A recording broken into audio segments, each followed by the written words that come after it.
मैंने आपको last class में बाइंडिंग एनर्जी कर बताया था। ये बाइंडिंग एनर्जी पर न्यूक्लियन थी। क्या थी? Per nucleon. और ये मास नंबर था। क्या था? तो हमने देखा कम मास नंबर के लिए बाइंडिंग एनर्जी पर न्यूक्लियन क्या थी। ये मैं H12 की बात करूं, ये ड्यूट्रियम होता है, ठीक है, इसके काफी कम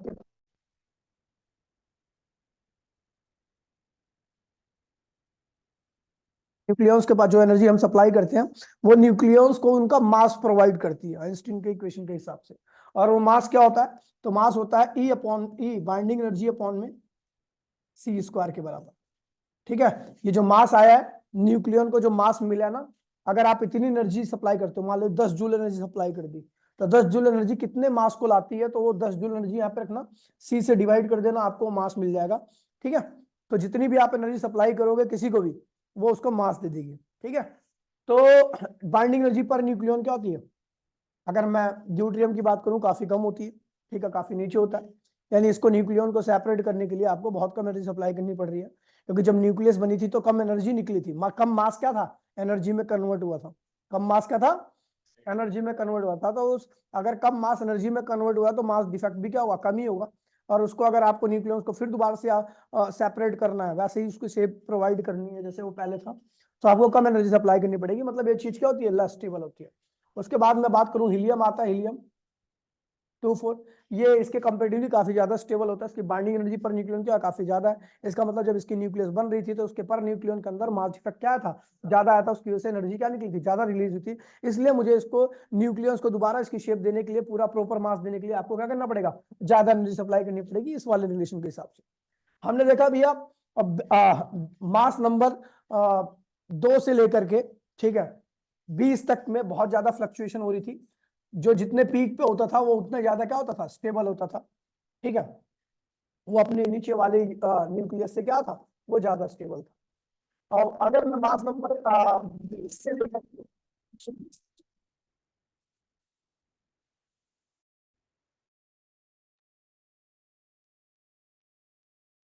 पर न्यूक्लियन क्या थी, काफी ज्यादा थी। ठीक है। इनकी स्टेबिलिटी भी क्या थी, काफी ज्यादा थी। इस रेंज में आने वाले सारे एलिमेंट लगभग क्या होते हैं, स्टेबल ही होते हैं। ठीक है। उसके बाद अगर मैं फर्दर मास नंबर को बढ़ाते जाऊं तो ये क्या होगा, गिर जाएगा। कहां पर जाके गिरेगा, यूरेनियम की तरफ। यूरेनियम का क्या होता है, 92 238 इसका मास नंबर होता है। ठीक है। काफी हैवी न्यूक्लियस हो जाती है, इसके न्यूक्लियस का साइज काफी बड़ा आता है, इसलिए न्यूक्लियर फोर्स वीक हो जाता है। और रिपल्सिव फोर्स क्या होता है, स्ट्रांग हो जाता है। इसकी वजह से न्यूक्लियस क्या होती है, टूटने वाली होती है। उसको थोड़ा भी भारी कर दिया जाए, न्यूक्लियस आपकी टूट जाएगी। और इस प्रोसेस को हम क्या कहते हैं, फिजन कहते हैं। क्या कहते हैं इसे? फिजन। फिजन के दौरान में कुछ प्रोडक्ट बनते हैं। ठीक है। और प्रोडक्ट के साथ बहुत ज्यादा एनर्जी निकलती है। ठीक है। जिसके बेसिस पर आपका एटॉमिक बम क्या करता है, काम करता है। ठीक है। अब देख लीजिए, मैं एक बार जल्दी से पढ़ देता हूं जो मैंने लिखवा रखा है। ठीक है, ध्यान दीजिएगा।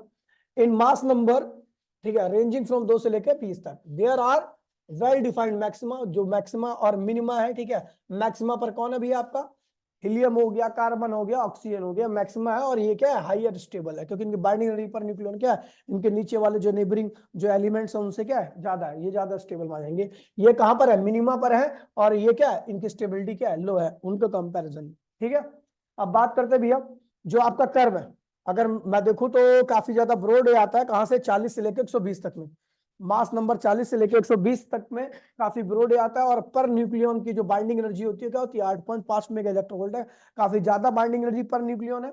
यानी पर न्यूक्लियन को आपको ज्यादा एनर्जी देनी पड़ रही है।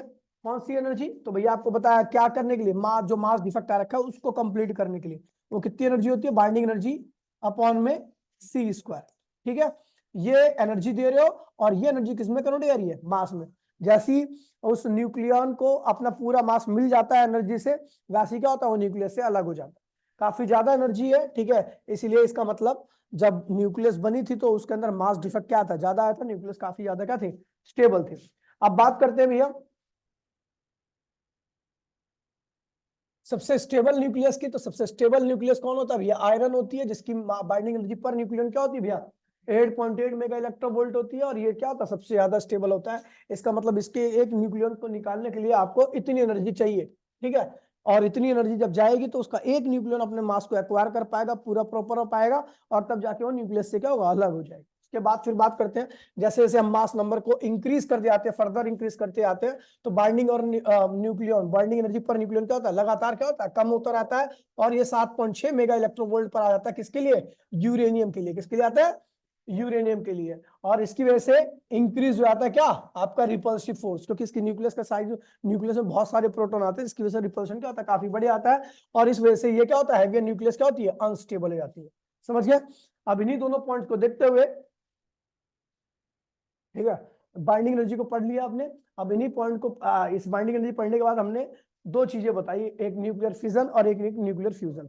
फिजन में क्या होता है कि जैसे बड़ी न्यूक्लियस है, क्या है, बड़ी न्यूक्लियस कौन है भैया, यूरेनियम। यूरेनियम ये है आपकी 92-238।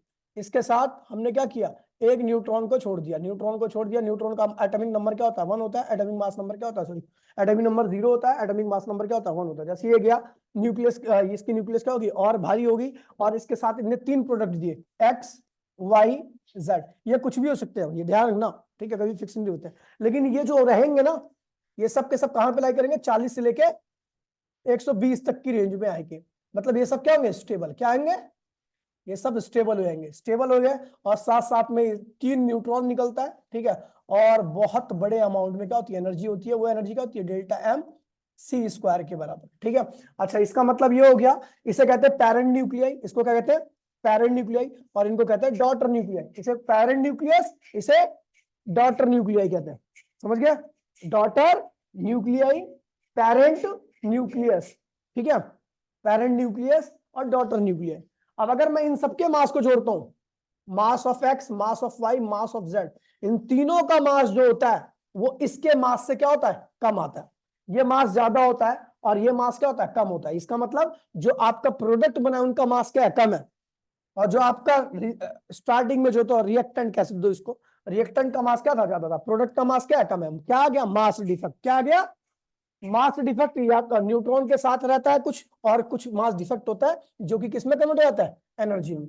इस प्रोसेस को हम क्या कहते हैं भैया, न्यूक्लियर फिजन।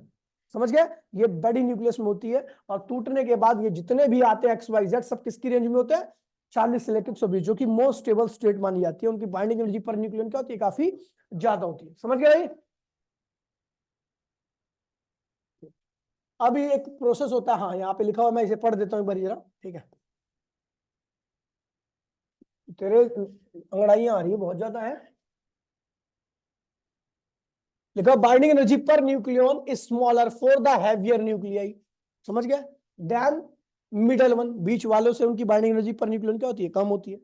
इसलिए क्या होती है, हैवियर न्यूक्लियाई क्या होती है, लेस स्टेबल होती है। When heavier nucleus is split into the lighter nuclei, तो क्या होगा, उनका मास नंबर कहाँ आएगा, 40 से लेकर 120 के बीच में। विच वन इज, ठीक है, स्ट्रेट इन नेचर, जो कर्व है आपका क्या है भैया, स्ट्रेट नेचर का। और स्टेबिलिटी क्या है भैया, काफी ज्यादा है। बाइंडिंग एनर्जी पर न्यूक्लियन क्या होती है, चेंज आती है, अबाउट कितनी होती है, 7.6 मेगा इलेक्ट्रोवोल्ट से क्या होती है, 8.4 मेगा, जो कि क्या है, स्टेबिलिटी के आसपास है, ठीक है।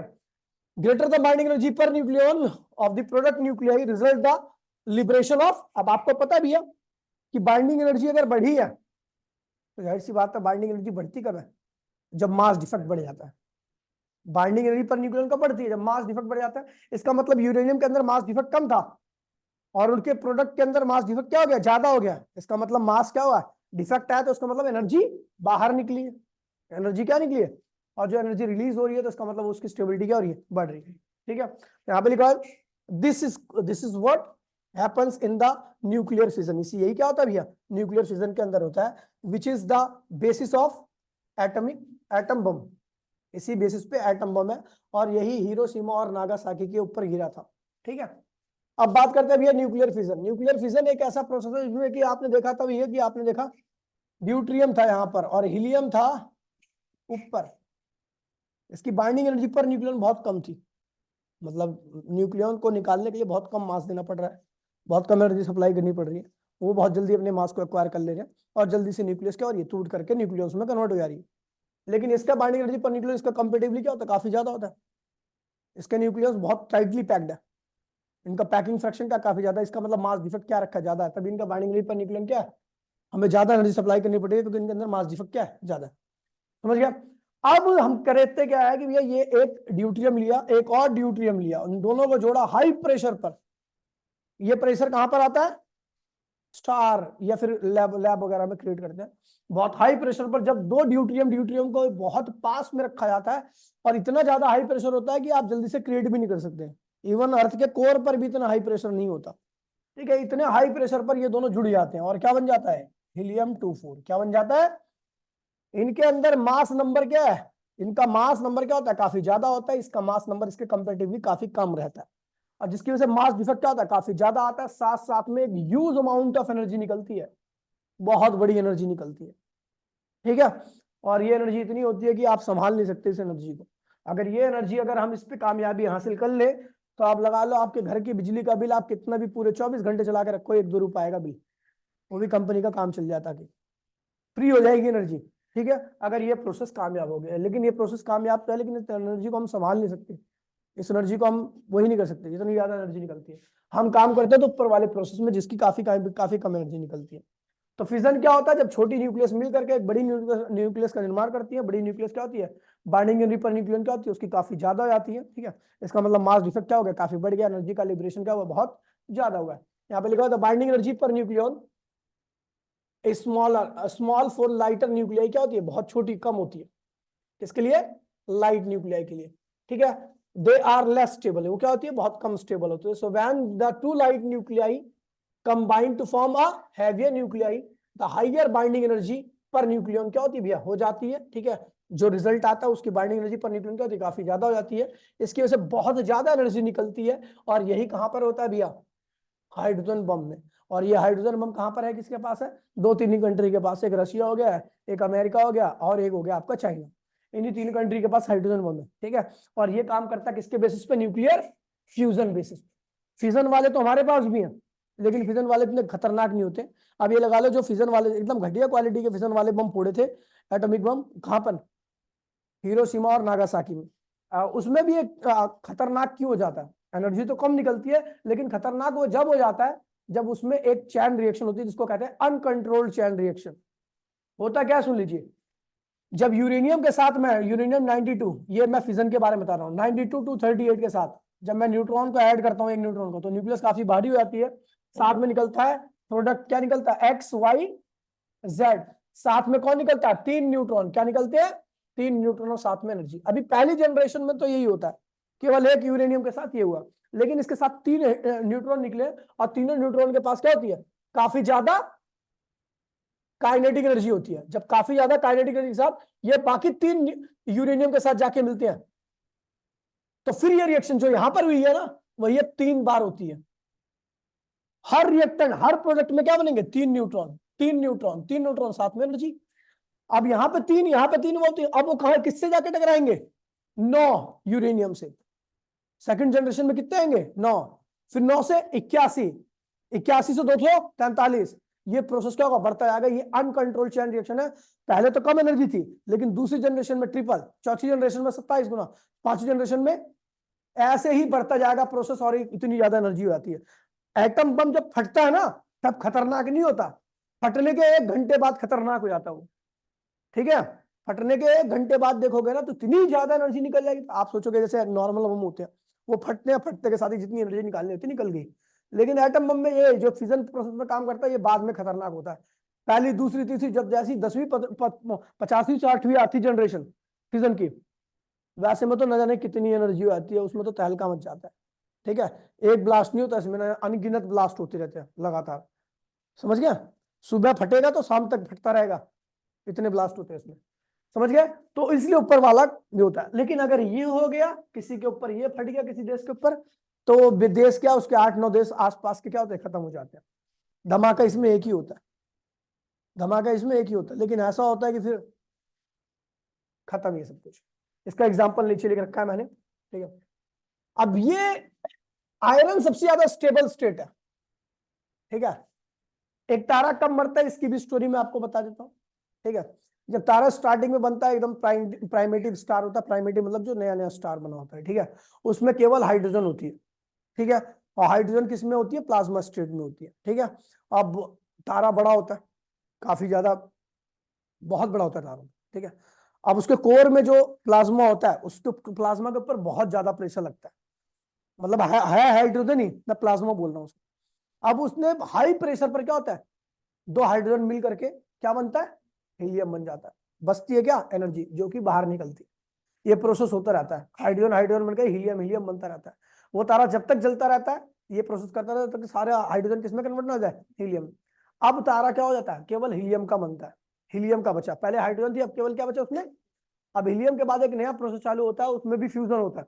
ठीक है, यहाँ पर तीन हीलियम मिल करके एक कार्बन बन जाते हैं, तीन हीलियम मिल करके एक कार्बन का निर्माण करते हैं। ठीक है, अब कार्बन बन गया। वो तारा जब तक हीलियम तारा स्टार रहेगा, जब तक कि उसका सारा हीलियम क्या हो जाए, कार्बन में कन्वर्ट हो जाए। जब कार्बन बन जाता है केवल, तो फिर एक और फ्यूजन रिएक्शन स्टार्ट होती है, जिसमें कार्बन मिलकर के क्या होता है भैया, सल्फर में कन्वर्ट हो जाता है। ठीक है, ये रिएक्शन चलती रहती है जब तक कि उसके कोर में केवल क्या ना बचे, आयरन। आयरन का फ्यूजन फर्दर नहीं होता, क्योंकि आयरन सबसे ज्यादा स्टेबल स्टेट है। अब जैसे ही आयरन बना, ठीक है, अब तारा खत्म हो चुका है, तारे का टाइम पीरियड क्या हो गया, बहुत कम बचा है। अब तारा कब फट जाएगा, अभी बीटल जूस नाम का आपका एक स्टार है, जो कि हाल फिलहाल में फट जाएगा। मतलब हाल फिलहाल मतलब समझते हो, एक आध 2 लाख साल में। ये हाल फिलहाल होता है अगर आप यूनिवर्स स्केल पे देखो तो। ठीक है, ये हाल फिलहाल है। जो जिनकी उम्र ही अरबों खरबों साल की होती है, उनके लिए 1 लाख साल तो हाल फिलहाल ही है ना। आज कल परसों 1-2 घंटे में फट जाएगा, उनके लिए ये बात हो जाती है। ठीक है, समझ गया। तो फटने वाला रीजन क्या है, उसके अंदर उन्होंने सारा फ्यूल कंज्यूम कर लिया। उसका अब क्या है भाई, शकल दिखाने है, सारा फ्यूल कंज्यूम कर लिया है। अब उसके कोर में क्या बचा है, केवल भैया आयरन बचा है। अब वो फटेगा, जब वो फटेगा तो दो कंडीशन में फटेगा। एक तो सुपरनोवा होता है, एक होता है अननोवा।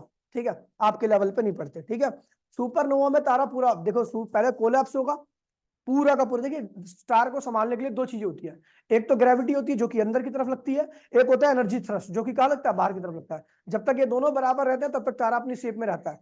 जब तारा की कोर पूरी आयरन की आती है ना, तो ग्रेविटी क्या होती है, बहुत ज्यादा जाती है। तब एनर्जी थ्रस्ट क्या होता है, बाहर की तरफ जो फोर्स लग रहा है वो कम हो जाता है, और अंदर की तरफ जो ग्रेविटी लग रही होती है वो क्या होती है, काफी ज्यादा हो जाती है। अब तारा अपने आपको संभाल नहीं पाता और वो कोलैप्स कर जाता है। इतनी तेजी से अंदर की तरफ मास आता है कि वहां पर क्या होता है, बहुत बड़ा ब्लास्ट होता है, और उस ब्लास्ट के दौरान में नए नए एलिमेंट बनते हैं। ठीक है, गोल्ड लिथियम वगैरह ये सब फाइनली बन के आते हैं। हमारे ब्रह्मांड में सबसे कम अबंडेंस जिस एलिमेंट की है वो है आपका लिथियम। लिथियम सबसे कम पाया जाता है पूरे ब्रह्मांड में। ठीक है, सबसे ज्यादा पाया जाने वाला एलिमेंट है आपका हाइड्रोजन और डायमंड। ठीक है, डायमंड हर जगह पे, धरती को छोड़ के हर जगह पे डायमंड है। डायमंड के कुत्ता भी नहीं पूछता अगर कहीं और किसी प्लेनेट पे आप चले गए तो। ठीक है, एक प्लेनेट है जिसका नाम है 25 कंकरी। ठीक है, उसमें पूरा का पूरा डायमंड गई है, उसका कोर में केवल डायमंड है। उसका वो धरती से 3 गुना है, ये लगा लो वो पूरा का पूरा प्लेनेट डायमंड है। फिर क्या कीमत है उसकी, कीमत तो उसी की होती है ना जो कम होता है। वहां पे लकड़ियों को झुमके पहने आते होंगे, लकड़ियों के झुमके। ठीक है, वो मेरे पास लकड़ी का झुमका है, तेरे पास है? मैं कह रही हूँ ना आपसे, एक नेकलेस दिला लो लकड़ी का। बांस की लकड़ी का ही तो मांग रही हूँ, चंदन की लकड़ी का थोड़ी ना मांग रही हूँ। ठीक है, तो वहां पर इतनी ज्यादा, और जिसके पास लकड़ी के झुमके होंगे ना, वो रियलिटी में अरबपति होगा, ट्रिलियन, क्या ही बताओ। चलो भैया समझ गया। अब आते हैं इसके क्वेश्चन पे। ठीक है, बहुत प्यारे क्वेश्चन होते हैं, ध्यान दीजिए। ठीक है, देखिए मैंने आपको बता रखा है एक ईएमयू में कितनी एनर्जी निकलती है। खैर अभी इसको कन्वर्ट करेंगे, 931.5 मेगा इलेक्ट्रॉन वोल्ट इतनी एनर्जी निकलती है। अगर एक एएमयू मास एनर्जी में कन्वर्ट होता है, किस रिलेशन से, mc² से। किससे होता है, इधर देख ले, हैंगिंग आर्टिस्ट में थोड़ी ना बैठा यार। यहां पर देखिए, बहुत साधारण सा क्वेश्चन है, calculate the binding energy alpha particle. Alpha particle बोले तो हीलियम की न्यूक्लियस, अल्फा पार्टिकल बोले तो हीलियम से अगर इलेक्ट्रॉन निकाल दोगे तो जो बचेगा वो अल्फा पार्टिकल कहलाएगा। ठीक है, तो कह रहा प्रोटॉन का जो मास होता है वो कितना होता है, एक प्रोटॉन का मास इतना होता है एएमयू में निकाल। एक न्यूट्रॉन का मास कितना होता है, इतना। और मास ऑफ हीलियम की न्यूक्लियस क्या होता है, हीलियम की न्यूक्लियस बोले तो अल्फा पार्टिकल, वो इतना होता है। और यहाँ पर गिवन है कि एक एमयू अगर मास आता है तो उसके अंदर कितनी एनर्जी होती है, 931। ये क्वेश्चन में दे रखा है, तो इसलिए हमने अपने दिमाग नहीं लगाया, 0.5 भुला दिया। ठीक है, अब देखिए इसमें एनर्जी कैसे निकाली। सबसे पहले आपको ध्यान रखना, डेल्टा एम निकालना है। डेल्टा एम क्या होता है, mass of proton. Mass of proton को किस लिखते हैं, जेड से। और मास ऑफ न्यूट्रॉन, इलेक्ट्रॉन छोड़ दो, साइड करो। ठीक है, मास ऑफ इलेक्ट्रॉन और न्यूट्रॉन, मास ऑफ, ये क्या हुआ, total mass of minus mass of nucleus. तो भैया आप देखो, अगर मैं बात करूं तो अल्फा पार्टिकल के पास 2 प्रोटॉन होते हैं। कितने प्रोटॉन होते हैं? 2 प्रोटॉन है। 2 प्रोटॉन का मास क्या होगा? 2। एक प्रोटॉन का मास कितना है? 1.007825। 2 न्यूट्रॉन बचेंगे क्योंकि 2 प्रोटॉन होते हैं, 2 न्यूट्रॉन होते हैं अल्फा पार्टिकल के अंदर। तो 2 न्यूट्रॉन का मास क्या होगा? 2 1.0086265। ठीक है, ये हो गया कुल प्रोटॉन का मास, कुल न्यूट्रॉन का मास, माइनस क्या करना है? न्यूक्लियस का मास। न्यूक्लियस का मास कितना? 4.0028। और एक बात ध्यान में ना, कहीं आप कुछ डिजिट को नेग्लेक्ट कर दो तो गलत है क्वेश्चन आपका। फिर ये इसको गुणा करोगे इसमें, इसकी गुणा करोगे इसमें, और इसमें से क्या करोगे? पूरा माइनस कर दोगे, तो आपका आएगा डेल्टा एम। क्या आएगा? अब डेल्टा एम किसमें आएगा? एएमयू में। कितना आएगा? अपने को पता है एक एएमयू में इतनी एनर्जी है, तो जितना एएमयू आएगा उसमें एनर्जी को कन्वर्ट कर लोगे, हो गया आंसर। आगे खत्म। नीचे यही का रखा है हमने। क्या किया? प्रोटॉन का मास, न्यूट्रॉन का मास माइनस अल्फा पार्टिकल की न्यूक्लियस का मास निकाला, तो भैया कितना आया? इतना एएमयू आया। और उस एएमयू को हमने एनर्जी में कन्वर्ट किया, तो आपको पता है एएमयू को एनर्जी में कन्वर्ट करने के लिए सीधा मल्टीप्लाई कर दो, कोई दिक्कत तो नहीं है। हो गया खत्म। अगला क्वेश्चन क्या कह रहा है कि अगला एक ये वाला, पहले एक एएमयू को एनर्जी में कन्वर्ट करो। क्या करो? मेगा इलेक्ट्रोवोल्ट में। तो हमें पता है एक एएमयू में कितनी एनर्जी मास होता है? इतना। लाइट की स्पीड कितनी होती है? इतनी। तो एनर्जी कितनी निकलेगी? Delta M C square. कोई दिक्कत तो नहीं है। ये होगी एनर्जी, किसमें आएगी? जूल में। किसमें आएगी? हमें किसमें करना? मेगा इलेक्ट्रोवोल्ट में। किसमें करना है? तो भैया पहले इलेक्ट्रोवोल्ट में अगर जूल को करना है तो पहले 1.6 इंटू 10⁻90 से मल्टीप्लाई, और मेगा में करना तो 10⁶ से भी क्या करो? मल्टीप्लाई, डिवाइड करो। तो हमने डिवाइड किया, आपका क्या आ गया? 931 पॉइंट। आपको पहले ही पता है कि एक मेगा इलेक्ट्रोवोल्ट में कितनी एनर्जी होती है, सॉरी एक एएमयू में कितनी एनर्जी होती है? इतनी। तो एक एएमयू को हमने जब मेगा इलेक्ट्रोवोल्ट में कन्वर्ट किया तो इतनी एनर्जी है। ठीक है, अब एक क्वेश्चन के साथ अटैच्ड है, नीचे देखिए। कह रहा है भैया प्रोटॉन का मास हमें पता है एएमयू में, न्यूट्रॉन का मास हमें पता है एएमयू में। कह रहा है भैया ऑक्सीजन का, ऑक्सीजन है, ऑक्सीजन का बनने में, ऑक्सीजन की बाइंडिंग एनर्जी निकालिए कितनी है। ठीक है, तो भैया अपने पता है ऑक्सीजन के अंदर कितने प्रोटॉन होते हैं? 8। तो 8 प्रोटॉन का कुल मास कितना होगा एएमयू में? कितना? कितने न्यूट्रॉन होते हैं? तो 8 न्यूट्रॉन का कितना मास होगा? इतना। कुल मास कितना होगा? इसको जोड़ो, इसको जोड़ो, क्या आया? इतना आया। गिवन है कि इसकी न्यूक्लियस का मास कितना है? इतना। तो ये क्या होगा? न्यूक्लियन का मास। और ये क्या हो गया? न्यूक्लियस का मास। दोनों को माइनस करोगे क्या आएगा? डेल्टा एम आएगा। क्या आएगा? और उसमें किससे मल्टीप्लाई कर देना? 931.5 मेगा इलेक्ट्रोवोल्ट से, तो किसमें आ जाएगा? कोई दिक्कत तो नहीं भैया? प्लस माइनस ही तो है ये, मास डिफेक्ट उसके बाद करें। अब देखिए क्वेश्चन ये रहा। कह रहा भैया कैलकुलेट बाइंडिंग एनर्जी पर न्यूक्लियन किसमें? कैल्शियम 2040। 2040 मतलब 20 प्रोटॉन, 20 प्रोटॉन और 20 न्यूट्रॉन। एक प्रोटॉन का मास पता है हमें, 20 प्रोटॉन का मास निकाल लिया। एक न्यूट्रॉन का मास पता है, 20 न्यूट्रॉन का मास निकाल लिया। जोड़ दिया, क्या आ गया? कुल प्रोटॉन न्यूट्रॉन का मास आ गया। ठीक है, कुल प्रोटॉन न्यूट्रॉन का मास आ गया। देखो ये कुल क्या है? प्रोटॉन न्यूट्रॉन का मास। न्यूक्लियस का मास कितना रखा है भैया? ये रखा है, माइनस कर दो, तो क्या आ गया? डेल्टा एम आ गया। डेल्टा एम आ गया। अब इसको एनर्जी में कन्वर्ट करना, क्या करो? 931 से मल्टीप्लाई कर दो, कोई दिक्कत तो नहीं है। आगे बढ़ो, ये रहा। ठीक है, कह रहा भैया अच्छा पर न्यूक्लियन भी निकालना, बाइंडिंग एनर्जी पर न्यूक्लियन। तो हमने निकाल लिया बाइंडिंग एनर्जी। क्या निकाल लिया? वो टोटल बाइंडिंग एनर्जी है। क्या है? आपने पता है कैल्शियम में कितने न्यूक्लियन होते हैं? 40। तो कुल बाइंडिंग एनर्जी दे रखी है, एक न्यूक्लियन की बाइंडिंग एनर्जी बतानी है, तो 40 से क्या करो? डिवाइड करो। ठीक है, मल्टीप्लाई नहीं डिवाइड। ये क्या है भैया? बिस्मथ। क्या है? 83,209। 83 मतलब 83 प्रोटॉन है, और इलेक्ट्रॉन कितने होंगे? 126। कितने होंगे? सॉरी, प्रोटॉन कितने हैं? 83, और न्यूट्रॉन कितने होंगे? 126। ठीक है, तो भैया देखिए एक न्यूट्रॉन का मास पता है, एक प्रोटॉन का मास पता है, इसकी न्यूक्लियस का भी मास पता है। तो हमें पता है 83 प्रोटॉन, एक प्रोटॉन का मास इतना है, तो 83 का निकल आएगा। 126, एक न्यूट्रॉन का मास इतना है, तो 126 न्यूट्रॉन का निकल आएगा। न्यूक्लियस का मास अपने को पता ही है, दोनों को माइनस कर दो, क्या आ गया? डेल्टा एम आ गया। क्या आ गया? डेल्टा एम आ गया। अब डेल्टा एम आपको पता है एक एएमयू में इतनी एनर्जी होती है, तो डेल्टा एएमयू में कितनी एनर्जी होगी? मल्टीप्लाई कर दोगे, क्या होगा? एएमयू कन्वर्ट हो जाएगा। उसके बाद इसको बाइंडिंग एनर्जी पर न्यूक्लियन में निकालना है। क्या निकालना है? तो कितने न्यूक्लियन है? 209। उस बाइंडिंग एनर्जी को क्या करो? डिवाइड कर दो। क्या आ गया भैया? कोई दिक्कत तो नहीं है? तो हमने क्या किया? 83 कितने हैं प्रोटॉन, ये कुल क्या होगा प्रोटॉन का मास, ये क्या हो गया कुल न्यूट्रॉन का मास, ये क्या हो गया न्यूक्लियस का मास, इन दोनों को माइनस किया कितना आ गया इतना एमयू मास डिफेक्ट। आपने को पता है एक एमयू में कितनी एनर्जी होती है इतनी, तो इतने एमयू में कितनी होगी मल्टीप्लाई कर दो क्या होगा कुल एनर्जी आ गई, क्या आ गई।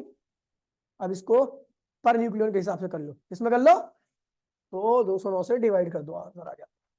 समझ गया भैया, ये था आसानी था मेरे ख्याल से। ठीक है, अब एक क्लास और बची इस चैप्टर की, अगली क्लास में खत्म हो जाएगा। ठीक है, हाँ मैं इतनी देर पढ़ाना पड़ेगा।